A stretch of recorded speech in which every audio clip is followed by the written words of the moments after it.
గర్భసంచి యొక్క shape alter చేస్తాయండి ఫైబ్రాయిడ్స్. Number 1 point.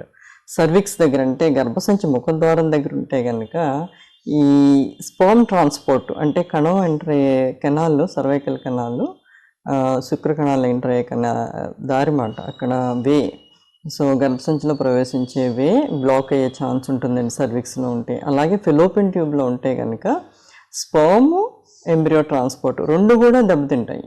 సో అట్లా ఎఫెక్ట్ చేయొచ్చు. అలాగే బేబీ పెరిగే ప్రదేశం దగ్గరలో ఉంటే సబ్మ్యూకస్ ఫైబ్రాయిడ్స్ బేబీ అటాచ్మెంట్ని డిక్రీజ్ చేస్తూ ఉంటాయండి, ఇంప్లాంటేషన్ డిక్రీజ్ చేస్తూ ఉంటుంది. అలాగే మిస్కరేజెస్, ఎర్లీ అబార్షన్స్ అవుతూ ఉంటాయండి వీరిలోనూ.